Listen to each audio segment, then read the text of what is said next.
một tổ thế lại còn là nhân các khom dễ đi nào chó người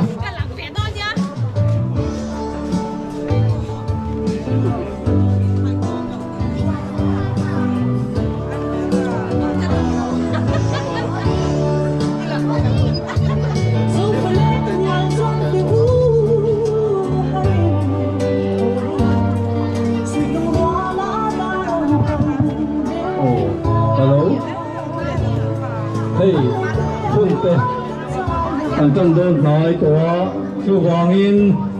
hay là anh vừa cần là tụ lại hiền liệt thầy tê không phải là rộng tráng của vì là tụ đến tăng lên nghề nữa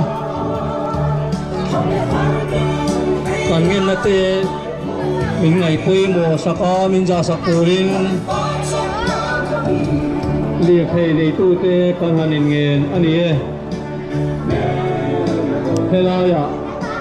bùi trần là hun man anh đón to thế còn hun man su hay chuan hay là mua là liệt thầy tê lệch chuộc to là turin liệt thầy này tu tê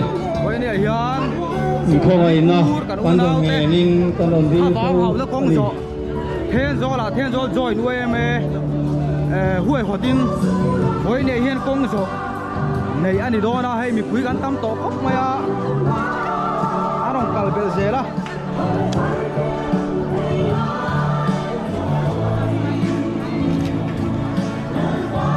với này ya cả u nào để thả vàng hậu na công rồi huệ họ tụi đến cái buốt say à với này hiện tu năng bốc kia mình zo ram hun khang sang à có khang sang à công rồi buốt say huệ họ anh đi à thầy to pin cả u nào te anh to na khuyết quý lệ Christian te mình tị tu đó te po anh yang chu ông mấy tuổi rồi nè anh du lâu xia lan tiền là công rồi buốt say tu đến cái luôn phần mấy cả với này hiện thầy quý gắn tâm to khóc mày à anh lắc al bel xe là hun bùi trần anh đi đón với này hiện chú Hoàng In pin lại để buổi nó gan du lâu xia lan tiền là tu lệ công rồi in tan công rồi xuống hiền hắn lan tiền đó này liệt thầy này tu tên quán liệt thầy tê lâu hơn chuộc đi đầu tuổi in liệt thầy này tu tê quán nghề mình sẽ ra mình na aruam bằng hình thiên rồi là bộ công rồi na này đi xe cái này tia cho tiếng chuan một bụi tê cái cầu khô mà với đi anh hiền thế cái hun man xương tao thì chịu tụi mày na tới một bộ thầu lúa cái sân in đổ tê khá ra hiện lại hiền công rồi na này đi xe cái này tia chứ cái thôi bỏ dù tê ngay tới mùa thiên rồi không bị bụi lộc khâu khom giống giống tê in giờ bao nhiêu mà sai in All NGO Coordination Committee begin làm thứ cái này sai anh đi với những hiện cái hôn ban đàn tàu cá bụi in phía tiền là hành này là lại hiện hôn ser cần mang anga bắt hiện này là cần hôn ban tụt tê mình ban sạc tụt in river and zero làm xuông à PCI thiên rồi ven khang niang à lại hiện ảo ruộng na cái này mà sao biết anga chỉ cần ảo ruộng na mình cài khoa tụt xuông lang val ar lao đến ama secretary MSU headquarter thiên rồi anh niang à thu soi hôn he lại hiện cái này anga tin ven khang lama kan phê nga ven khang còn ảo ruộng na cái này lên nga thu soi tối lên nga cho tiếng chuan 7 day biếc in công làm bằng cái phên phiền về nga kan cua lắm nga phiền về còn là atop na kan siêu nga qua kan cái lai hiền atu đã đang dễ hin ảo ruộng na hun po kha siam ni don bok ani ama saberin kan hun pathian ne na min lan sak turin ruben jerom lan chuanga lo so ma u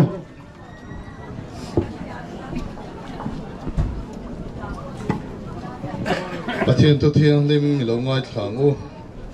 sam som le paruk na chang khata tangin ngai thlama sa ila pathian chu kan in hum him na le kan sak na mangan laya tranpui vartu hnai ring ani chu wangin leilung hi lo dang lamin tlang tei tui fin riat chum daya in son ma sela kan hlau lawang a tui te chu ri humin phul bul ma sela a phone na sata wangin tlang tei hing dur thur ma sela kan hlau chuang hek lawang chan chin tha ma thaya ziak bunga chang ko na lo ngai thak chun zom ni la rem na siam tu te chu an enga thole pathian fa vo in an lom don sia a thu kan sialal pan kan zatan mal min som sagro se voina hian toite tongkam e han nei lok du kan ya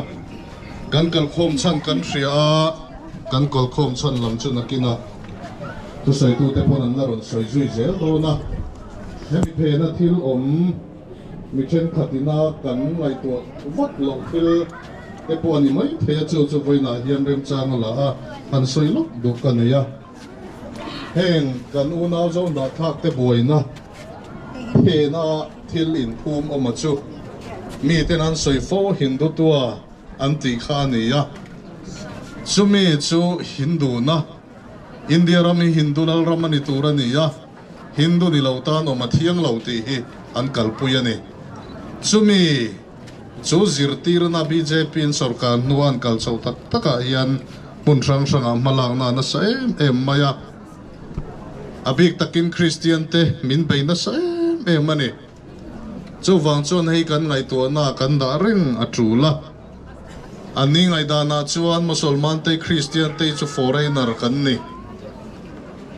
ani chuan hindu mun thiang lim chu varanasi ani ya musulman mun thiang lim chu Mecca ani ya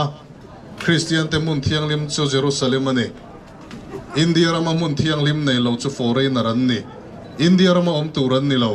te hi an ngai dan ani ya chu wang chuan Christian te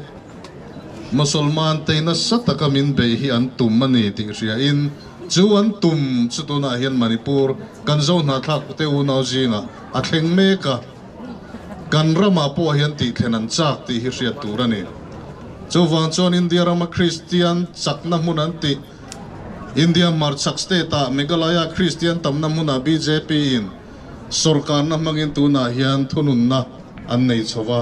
Nagalana ani to a India rama BJP na Christian ram man ti a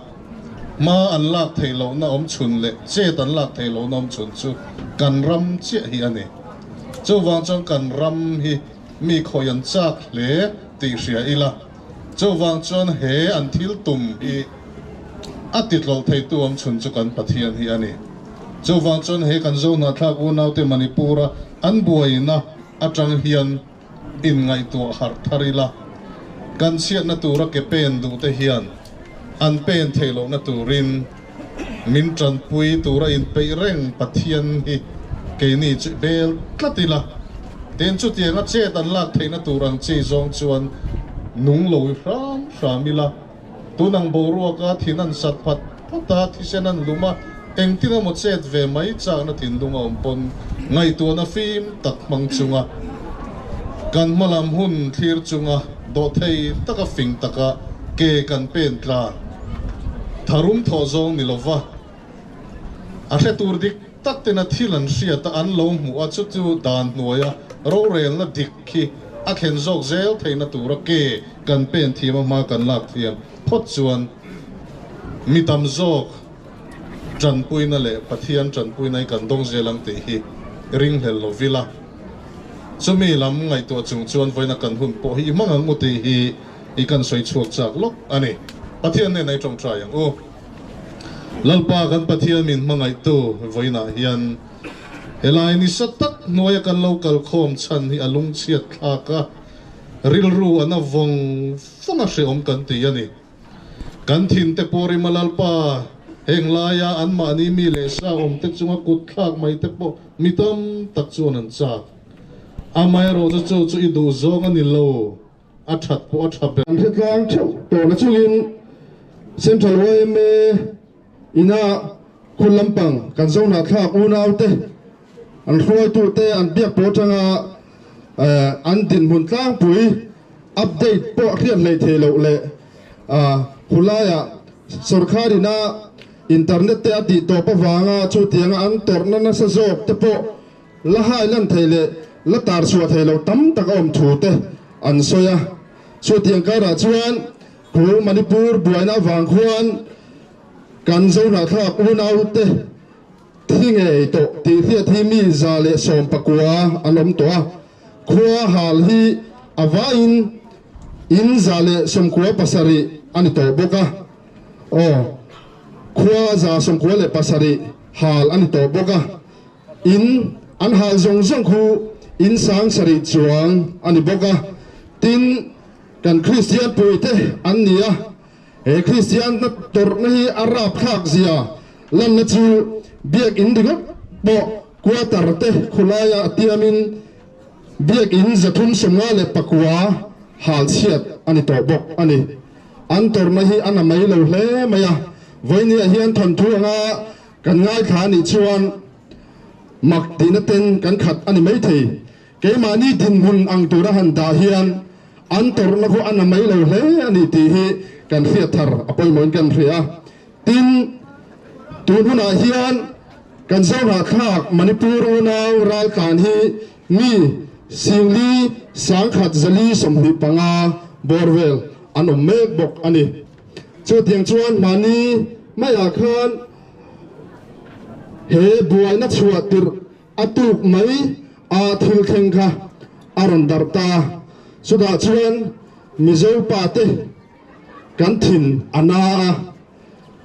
kan zo na khak mai chia te kha tianga an ti kha alung chia khak em ani mizo te hi miluna ngam kan nia tun ma ral baya in do thin kan ni lai pon mei chia te tu man kan hei sa in kan pong sual ngai lo ani chu tianga kan zo na khak te na mei te te kut tora pong sual ani he kan ru ana em a voinia chu tiang tura helaya local khom zong song te in zawa chwa hian kan loma NGO te kan ru a khriai lan na china kan hun ser man tuin asoyang khan engkim ti thei pathian kan neya pathian ne na hian engkim khanila he har satna phe na hian mal som na alo ama India ma Christian te kan lo punzela he zora kha te na antorna hian state emo union territory emo te po an nei nge the na turata na chak zo kan ma kan la pu chu thengari ru kan nei pu te po chu a thale o me ti te kan an soi ni sela ven khang ko na kan ding le nga chu ta chuan Vantong group me vice president le MOP lampang atangin minute ni emo borwell chu soi na hun kan pelenga chu ting chuan kan awrual don bok ani tuna avei khatnan MSU kan secretary tlangwal ar ladin aman awrual dan tu minan thil sela awrual na po haminan kai huai hal sela athange hilo somang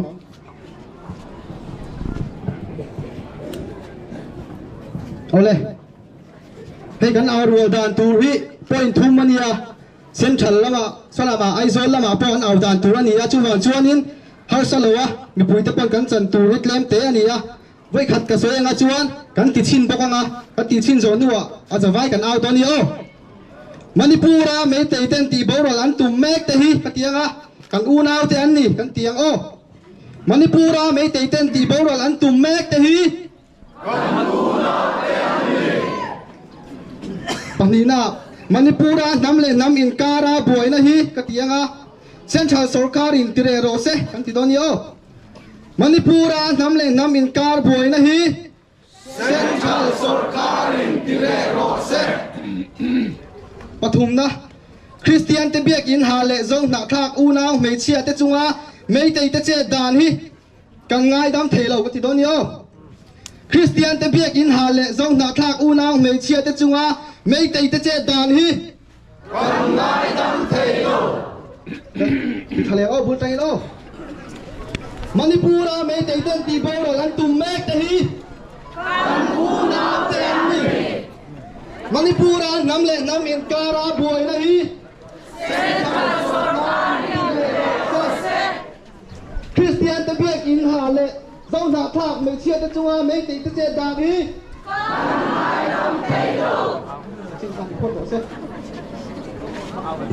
Oleh tikhan lipuite Malaysia punya dan kan square mile itu dan square mile itu tikhan dan ini bukan jadi sih orang pemakai pula itu concern itu dan zona dan sound sistem ini dan square mile itu tikhan untuk kita sampai ke mobil kemudian dan kan square mile itu dan square mile itu tikhan kalau macam mana ini yang kita kemudian ada siapa itu yang berapa dan tinggal aja perjuangan pada hari hari dan tinggal dan ada berapa tinggal hari apa yang kalah kalau kita tahu ya dan ini saya itu oh dian hun ser mang zo ni ya chuak ran chia yan zol khomi puite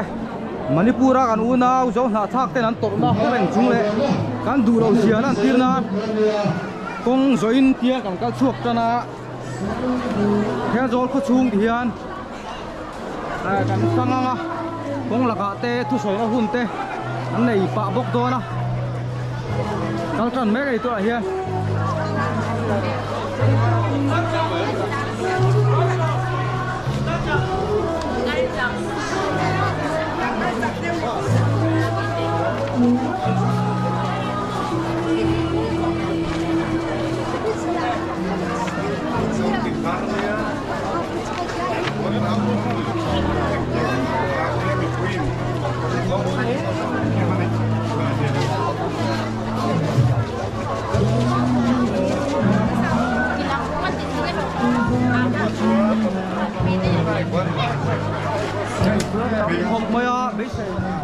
Sen na leisen na hikan lawan ni ti mulai kwanin ang salang po maya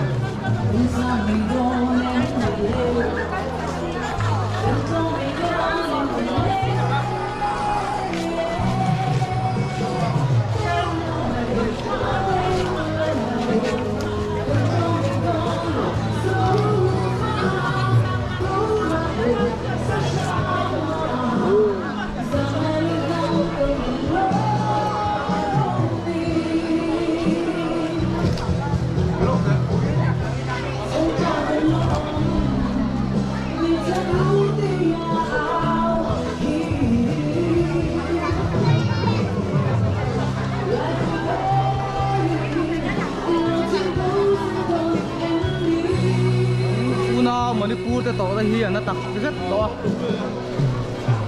chu chu nau te an ni angin kan du lo ba a tor po kan tor puya ye hian Mizoram hum tina ko khang khanga Manipur kan u nau te tor puina kan du lo zia lan tir nan le an tor na kan tor pui zia lan tir nan ye hian kong zoin kan lan tir ani ya hoi ni a hian then zon mi pui te kan chuak thain kan zom se khop maya na thona kan na tholai te kal sanin le dor te kharin ti hemi pui kan chuak khom ania so la te son la ron kal zela na zol kong zo chuanin kan tam bar tumalani ya alo mong phom mai kan u nau te kan thoi zia kan lan tir la kan ti thei kan chun lan ri mai sia tu na hian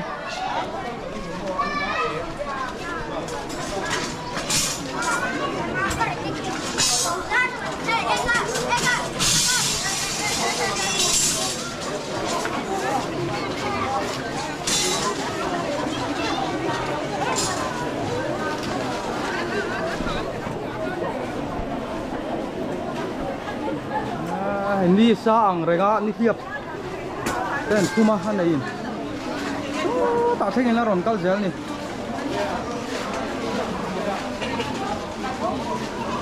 kan tam khop mai dor zong khara ni ya na thok ten an thola an chol sana rekso le taxi service zong te an chol boka voin ni a hianin ye ko thei to bin kan u nau te thawang hawin ye hianin kong kan zo kan tot pui zia lan tir nan ye hian kong zoin hun kan mang ania kan u nau te top na hi top to se kan tia tin an tot na hi rap thak kan tia tin chu mai ba ka mei chiat te chu ga thil theng kha kan du lo me ma rap thak kan ti boka chu kan du lo na zong lan tin na chuanin voin ya hianin then zol khami pui te chuanin kong an zo ani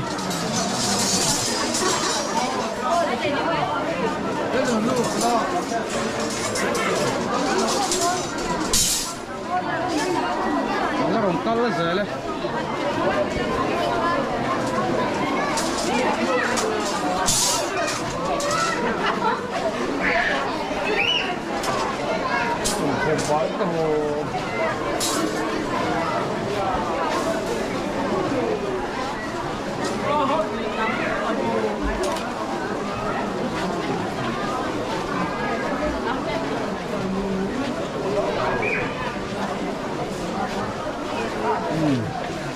atar dau pangin voine hian thei chu an thok chuak ani nau pang te thengin putar te nen kal ve thei ya in ngai to piang chu voine hian kan thok chuak ani kim takin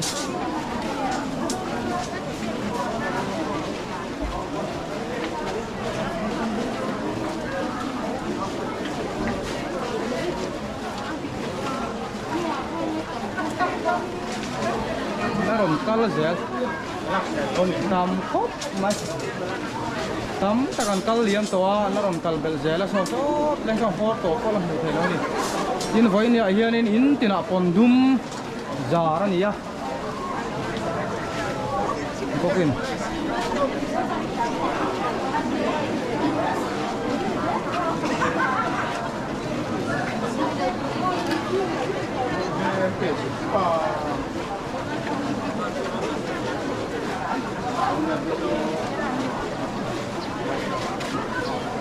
còn cái rễ này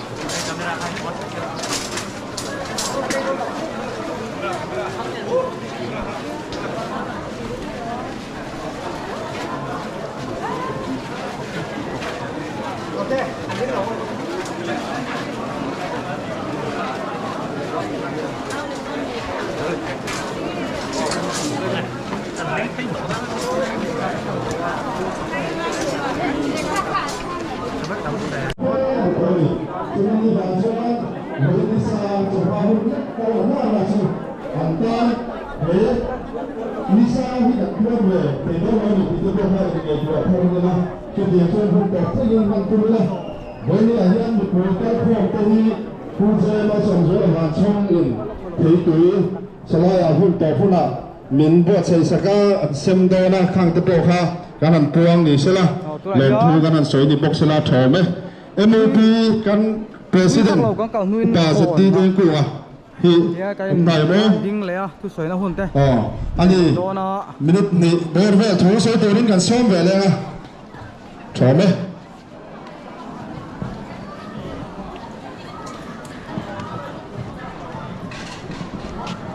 vậy đi à cảnh ô na Manipura mấy tỷ thế là ta anh thuận là thế tuột cuối tuột này tháp vang hậu tuột ra lâu căn sắc khom rong thế chỉ vậy cảnh bù cái chỗ Manipura cảnh bùi na hi anh ô na cảnh sâu na tháp thế tuột na lệ Christian anh địa vàng anh tuột na thế và thiên biếc in bồi mộ anh hà la canu nào thế tắm tập nôn na ăn chan thế tiền bồi sấy lồng tắm tập anh thì đủ đa thế lệ anh thả thế tiền bóng xua la mấy chia thế anh thả thế tiền mua phô tất cả anh mấy chia thế anh thì đủ đa thế lệ khó về mình mua anh phô lần này cần tua đâm thầy lo wa cho vàng yên với nia hiền he bồi na lâu thêm he mà tanga ruộng mình na phèn ta sa ni in angai theya Manipura sarkar na dei tu kan thia a sarkarin kan chami puite na kan chami unau te na khami kha forage ra pa forest reserve anh ấy tiền buông cho nên là vàng chuan cần tra mấy uốn áo tê xuân chuộc tuổi lệ anh ấy lệ lâu tê anh bắt thiên biệt những cái chiếc tuổi là thu bạc anh ấy cho tiếng vàng chuan bồi na sâu sang dễ la với này hiện cho tiếng hôn cho cần uốn áo tên anh khen ta anh ấy hè bồi na he rồi mà nó phèn tắc trong lâu chuộc anh ấy tiền anh ấy tuổi thế ya tên mấy tên uốn áo tên ra thua mà này đàn bỏ hi anh mà ní mấy tên chia tên interview na trong này bỏ in sở khá rồi mà nó phèn tắc trong thiêu cal anh ấy thì phiền thế anh ấy cho tiếng choกันuốn áo mà ní bùa ra mi cái chung họ xem hè thiếu xem hi mi số ra mà anh uốn áo anh mi số uốn áo cái hiềnกันตัวดำที่เราหน้ากันตีhi สรการินมันนี่ปูสเตทเฮียนเรียมนั่นแหละมวนนะถ้าเช่นเพียตัวเรียนมาลายินที่เรปอนิเซล่ากันโอนเอากันจ้ามีปุ๋ยเตกันโซนหาทากแต่แหละไม่แต่โอนเอาแต่ฮีชมวงแต่แหละลุงรัวตะกินอันอมไทยดอนเราตีอาเฟียเทียจุดที่เนี่ยวางจวนกันโอนเอาเต็นอันเงี้ยอินลาพันนะสเตทเอโมแต่ที่เดียวแต่ที่เอโมฮีสรการินอเปกเงี้ยกันไปเซ็นกันพูดตาจุดที่นี่เราจวนมาที่ปูราเฮียนเรียนนั่นแหละมวลน้ำเทียตัวเรียนชมวงแต่ก็อมโหเทนีเฮียนอันหลังตกแล้ววะช่วงวางยินสรการินเฮกันโอนเอาเตเบสเลยอันที่ตรงพี่วันนี้ปูราเรียนนั่นแหละมวลนะน้ำจีครั้งแต่สิงะอารมณ์เทนตัวเรียนมาหลังในรอเซเกเฮโซรัมมีปุ๋ยมาการพวงอันนี้ฮัลโหลไหมเลยมือเปิดเราเส้นทางรถไฟจะตีแดงกลัวของเราด้วยทุกคนเอาเรื่องนะกันในเรื่องตัวนะว่าเทนโซครัวที่มิโซรามาปัวข้อเลียนเรื่องโต๊ะตักไม่กันเนี่ยชื่อวังชวนกันถมรีว่าที่โซรามาปุ๋ยตะเฮียนเพื่อเสกกันตัวนี้ชื่อวังชวนกันเอาคุณอาพวกขันอวดเพียงตัดขันหันเอาละเอาโฉมไหมแต่ว่าเราเดินมาเราโซ่เลยนะ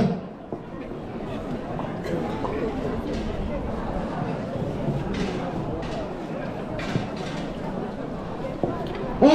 ริงได้ไหมโอ้มันกล้าพูดเลยสปาเลนติเตโรเซ่คริสเตียนจะเพี้ยนกินหาเลยเจ้าหน้าข้าของเราไม่เชื่อกันจังว่าไม่ติดกันเจ้าต่อเลยกันไม่ต้องเที่ยวไม่ขับเอาเดี๋ยว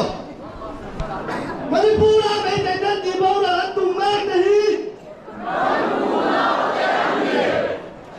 มันพูดอะไรน้ำแหลกน้ำมินการาป่วยนะฮี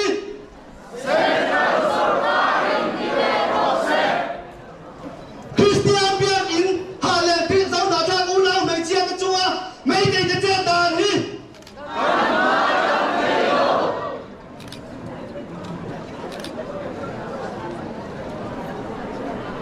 oleh Tuhan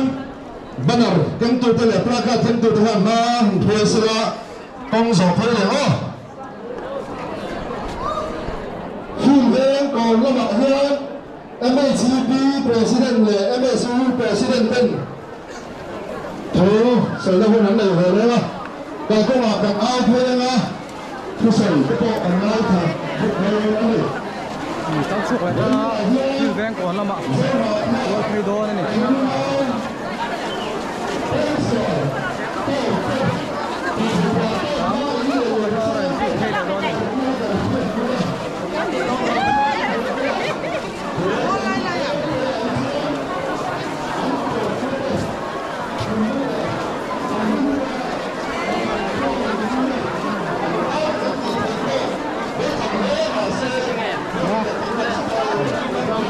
ข้าให้หลบฟังละไอ้เรื่องนี้เห็นไหม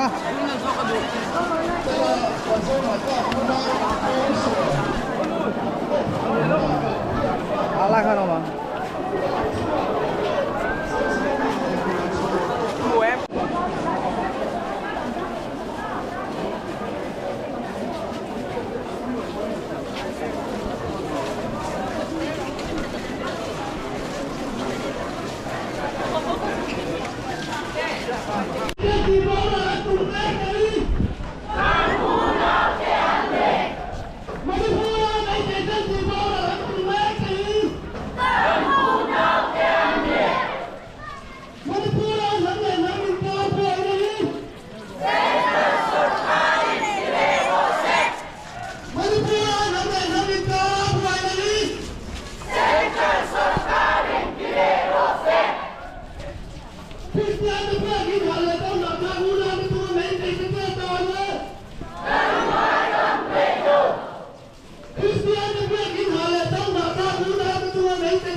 mấy tiền nó chia tàn đi Christian thì biết cái hỏi là sau đó thằng muốn làm cái chùa mấy tiền nó chia tàn đi Mấy chùa mấy tiền nó chỉ bảo là làm tung lấy đi Mấy chùa mấy tiền nó chỉ bảo là làm tung lấy đi lek zoom in ti da ta ra ni ya ti ya he la te ko ya lek zoom tar ze ni ya in ti na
tăng chiều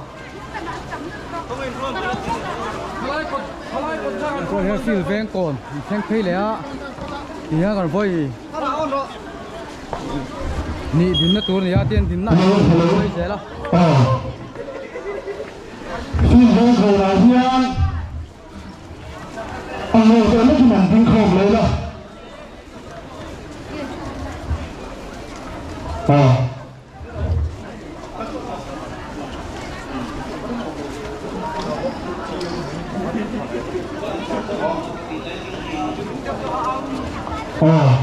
thế ta mình phụ trách ra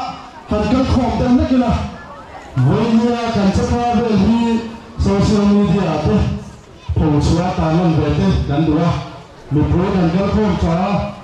lại phun với thằng là thế hẳn tí khổng thì đâu hết kìa ta thích tôi là hiện hôn mang tủ tên cầm mang tin cầm hôn tổ khá mình phụ trách các khổng thế thấy tuổi ẩn tuổi khá tôi sẽ mang sống chúa và cho mình mình từng sạch đòn anh đi khai phim ven lại trả phí bồi còn hi hàng này khám thấy là để khá lắm mình là nguyên áp tộp nan tập bộ này này tụ đang ai là sáng này nhà ôngcal pay dễ này số làm số varanda thế một tuổi cái này ra khô lúc anh là cal dễ là với này lên một tuổi cal khô đi can tầm khúc mà cái tiền hàng đấy này nó thêm số khoa một tuổi in cal khô chặt thìกันแล้วnày lâu này tập bơm là ăn sôi à chú hoàng chú anh anh khác khom sẽ đi là sáng nghe MHCP President PR Van Parile MHC President Pu Sajen Pu Sai Lâu Thân Thu Soi Tối anh này đồn bọc anh này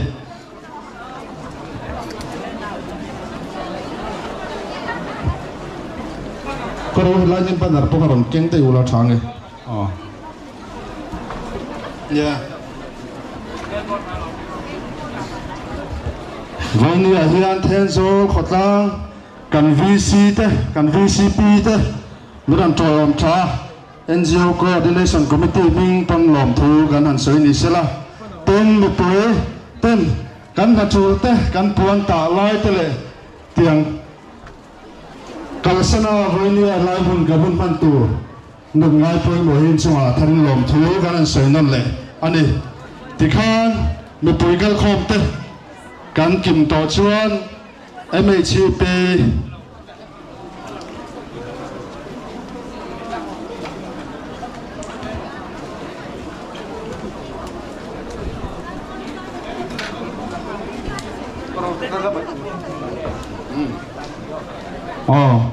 kan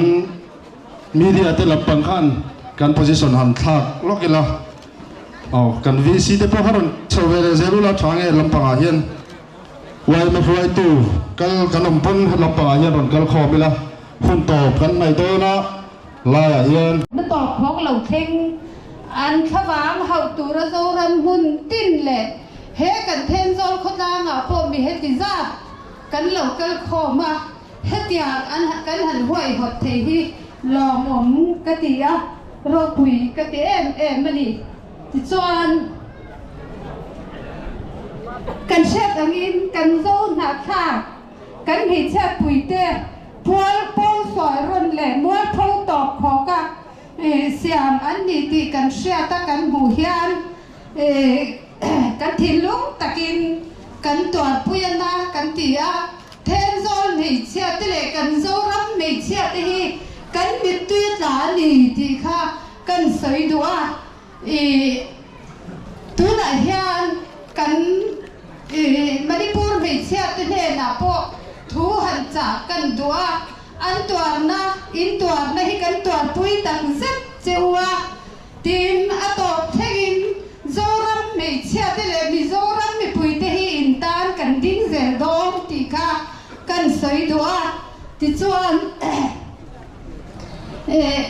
tu na kan soi ba ka khan me chia te khatiang anga sarwa ka pong so na mual pho ta ka kholaya an chai vel piala ma khan mei chepani na sak ta ka soi saka wak luma pong so ron to mei chepani an la om pokani khang te po khan lai nat oma kan tua ra mi zo te hian eng po ni se Manipur kan mei chat pui te Manipur kan zo na tha pui te kha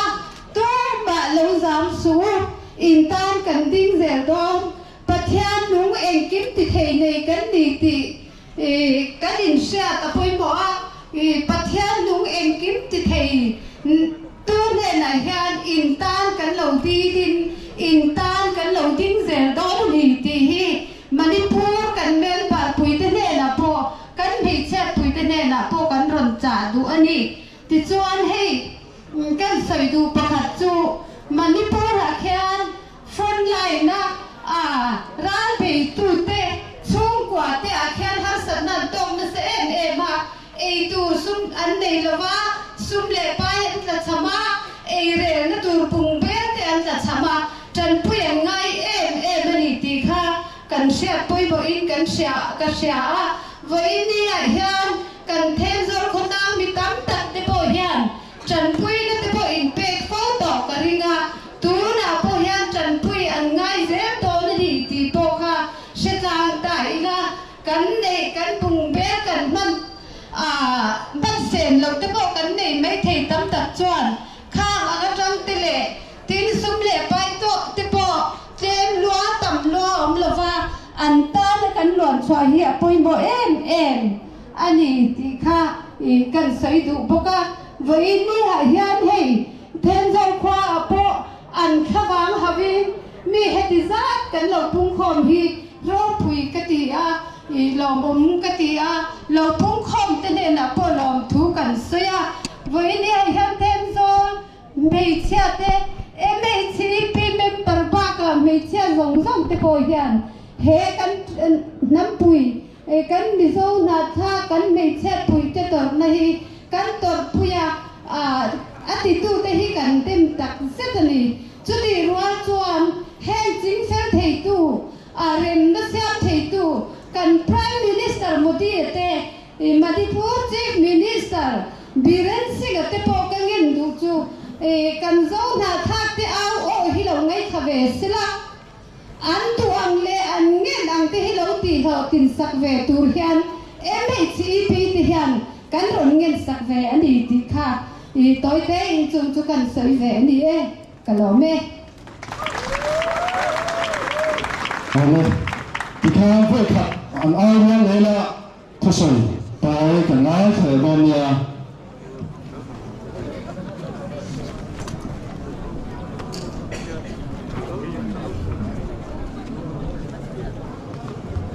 Atau maring đâu nào rồi? Manipura mấy cái dân chỉ bao là làm tụm mấy cái gì? Manipura mấy cái dân chỉ bao là làm tụm mấy cái gì? Manipura nắm lên nắm miếng cá ra bồi cái gì?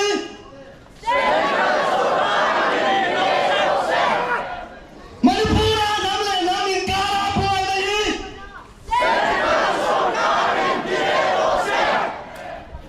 Christian the biết in hà lệ trong đạo cha u na cái chung hoa mấy tỷ cái chết đà đi. Christian the biết in hà lệ trong đạo cha u na cái chung hoa mấy tỷ cái chết đà đi. À tổ na thu công khắp lấy căn bèo đủ chú. Ramin riêng này à, ramin riêng này lòng tí sẽ thao dễ lòng, đúng không? Ole, bukan pu salian pu salo. MSC President Tenzol tu soi turin, tu soi turin somang. Central Sarkar hian spread government pesela administration shan an nei theinan roman na siam sakse ti hi kan du pui le kan zong na thak tena an nge ta hi voinia kan thop dok ani ti chuan voinia hian soi tur tam tak a oma amaro chulo kal khom ten min siat sakkan do chu kan au o hi he zorama atop lo nan le mun danga puan lo siat nan tôi te sap trong han soi ka dua min lo sha thiam do le as we know that 80 days conflict in Manipur this should be happen the central government attempt to tribal cleansing we don't like this seemingly hidden thing we are denouncing we demand central government should give Manipur separate administration to resolve this issue it is a very important for the Zo-ethnic tribal in Manipur. The suffering of innocent mother, children and the elderly is terrible and shameful for the country. Mr. Prime Minister Modi, we request you today to take action as soon as possible to for this conflict so it can be happen in Manipur. Vậy hiện kan Prime Minister Modi siang hamin lak sak chuan he boy na hi chin falani tiang ti hi ka soi do ani kalome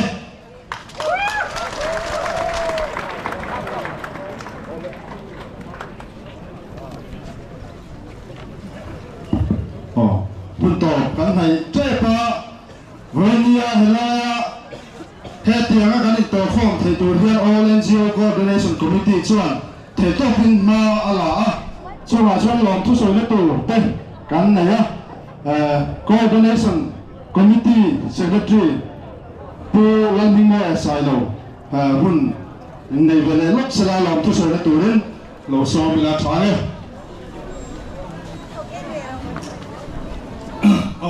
Chairman, kalome. Soi tong khan Voinia hian lom thu soi la tur tam tak kan leya. Aman saberin Talai Tenzol Pachunga NGO Zong te OMA MHEP MUP le MSU te he Voina kan hun ban a ho tling thei na joint meeting nei na kan lom thu kan soya ke chuan kong phang phanga ma la na turin tho ho na chita amin nei pui awangin van tong group OMA soya in kan VC joint VC le Voinia to na khata mai kan dona in chunga long thu kan soi bawk ani tichuan hun a lok in pheina Mexican Welfare Association te Wei a Sydney te kan kwa la to te Wei a service kan toba kan chunga long thu kan soya tichuan Tenso Taxi Association te Motorexo Association te Wei a kan service koi motak mai al sanin ton huna hian helai mun kan thok siaran tirda amon tel boka in lung takin lo thu kan soyani chuan kun sel min ban saktu pastor Jerome an suwa sai to kan share to khan achunga long thu kan soi boka chuan voini a pal bin na kan lo chuan kun a lo in thai lo thina fil veng branch kueme te branch kueme te le join kueme te chunga thilung takin lo thu kan soi ni bok sila chuan pu zemal som zuala an soi to angin voini a helai huna kan thei tuin turte min ron tum sak awangin kan lom tak set bok ani chuan mi pui kal khom te mani natul kal sana helai a ho thin thela tura kal khom som song te ni sa tua alum pe te na chipian ko seilowa voinia ngani do thei taka helai na kun bang tu ke som song chunga NGO organization mingin thinlung takin lom thu kan soi ani a Boleh. Tikhan hunto. Kan thil ton kan dit mo ne kim nangin mit mu a khomeli India ram na thira ke ni bo in kan unau te Manipur te kan thira lapa an tin mun chet ka wangin mani indum tlan sanin kan khwange po eng maza an ron ral tan meka kan khomaya an lam kan thirualin ilam po kan thir theil chuang lo vena hiang kan khomai na hian om zia nei lova I khomai na chuan thil na satak ati thi ilam kan lo hoya I khomai na kan til le a lapa hoya kan thil ti hi ni sen sa noya than ta in kan hi sel nei na tur khopin chen khatan chuan ani ang an tur na kan chong mek lai hian kan unau te tur na ngai tu chuan eng tham ma ani lo ti kan thri a voina kan thil ti zoram puma kan thil ti hian lalpa ra du om chu sila ti kan du em a thona ni lo na turin kan hun le tha kan sum le pai kan sem ral zung te voina kan thil lung kan ri ru put mang te hi nangin mal som la kan unau te tan lalpa ra tha chu te na turin nangin mal som mang se voina kan unau te tur na chong pui tur le an tur na khiat thiam puya an khavang hau tura local when I am nam thin lung min cho tho saka e bo rok thalo hi nangin mal som na anamang zong po mal som na it's a tir me ka wang pin lo thu kan soya he har sak na hian namin unaw na le lapa in kum kai na thatak min siam sak sela khomai takin kan thil tor me ka hi nangin mal som na chan tir bo kam che I khomai na lali su mingin kan ti le amen Tikhan voina voina kong so su kan thin bang don ta voina Tenso mo po lo ka khom som te. In so ha ka punau te tha wang la kong so NGO Coordination Committee main kan bang kan thin ta ni so